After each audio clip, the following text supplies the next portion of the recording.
Hello and welcome. You're watching AD4 TV Radio News Update, coming to you live from Abuja, Nigeria's capital. I am Adirayo Senami. The federal government of Nigeria has lifted the ban on places of worship and all offices to resume from 8 a.m. till 5 p.m., with the exception of government offices that are open only to those on grade 14 upwards. The chairman of the Presidential Task Force on COVID-19 and the secretary to the government of the Federation, Barrister Boss Mustafa, announced this today. He added that schools remain closed, but plans are ongoing for those who are to write exit exams, and domestic air flights operations will resume on the 21st of June. He further said the ban on interstate travel is still in place, with the exception of transportation of goods and special services, while bars, cinemas, clubs, and other social gatherings also remain closed.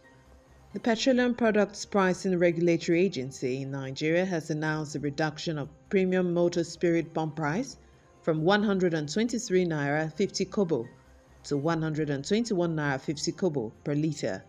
Recall that the pump price of petrol on the 18th of March had been reduced to 125 naira per litre from 145 naira per litre, followed by further reduction on the 31st of March from 125 naira to 123 naira 50 kobo per litre due to the global collapse in demand caused by the COVID-19 pandemic and a lack of storage capacity for excess supply. The Democratic Republic of Congo has reported a fresh Ebola outbreak in the country's northwest region. This comes as an added blow to the country's efforts to battle the deadly coronavirus pandemic. Health Minister Eteni Longondo said 4 people have already died from Ebola in a district of the northwestern city of Mbandaka, the transport hub on the Congo River, with a population of more than 1 million people, adding that a vaccine and medicine will be sent to them quickly as he plans to visit the site of the outbreak at the end of this week. Meanwhile, the first 2 patients to test positive for COVID-19 in Namibia have been discharged after 79 days in the hospital. Namibia's Health Minister, Kalumbi Shangula, this Monday announced that the 2 patients, a 35-year-old man and his 25-year-old wife who were diagnosed with the disease in March, baffled experts with their slow recovery from the novel virus. Namibia so far has 25 confirmed cases, 16 recoveries, and no deaths. The South African government postponed the reopening of schools until next week over safety concerns. The country's Department of Basic Education said a substantial number of schools are not ready to welcome back pupils because they do not have protective equipment to keep teachers and pupils safe. Recall that the South African government had earlier announced that students in grades 7 and 12 in primary and secondary schools could resume on Monday, the 1st of June. Similarly, 6 churches have been shut down by the Bayelsa State government for violating coronavirus protocols in the state. The permanent secretary of the Ministry of Information in Bayelsa State, Nigeria, Preston Akpo, said the 6 churches were sealed for failure to comply with safety measures that includes a gathering of not more than 50 worshippers, the provision of hand-washing facilities, wearing of face masks, and observance of physical distancing in seating arrangements. He said the churches will remain shut until further notice to serve as a deterrent to other churches. The Biomedical Advanced Research and Development Authority in the United States has awarded a $628 million contract to drug maker Emergent Biosolutions to boost manufacturing capacity for potential COVID-19 vaccine. Under the contract, Emergent Biosolutions will commit its manufacturing facilities, valued at $542.7 million, to produce COVID-19 vaccines throughout the year 2021, and an investment of $85.5 million to expand its viral and non-viral drug manufacturing capacity.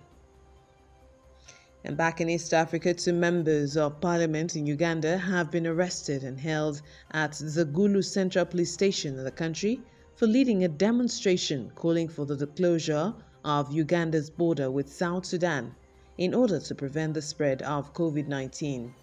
According to police spokesman in the country, Patrick Okema, the lawmakers were arrested for not seeking permission before embarking on the demonstration.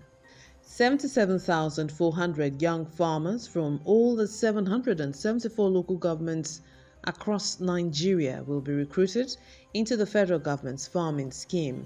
The Executive Secretary of the National Agricultural Land Development Authority, Prince Ikone, Monday said the federal government's program will start with 100 persons per local government and will be implemented in partnership with the 36 state governors who will provide the land to be used. We'll take a short break now. When we return, woman arrested for keeping dead body in a freezer for 16 years. Stay tuned, details coming shortly.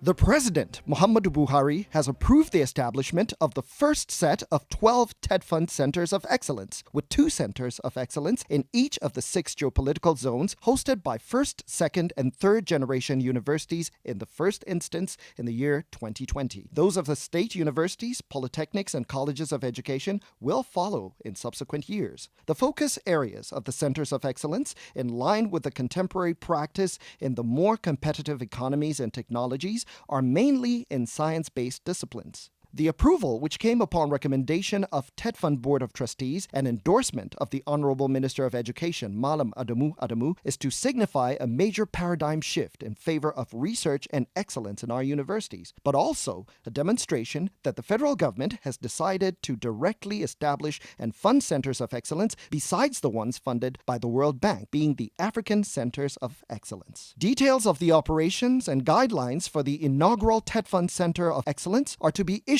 by the fund. Signed, Buhari Mikailu, Director, Physical Infrastructure Development, for the Executive Secretary. Welcome back. You're watching AD4 TV Radio News Update.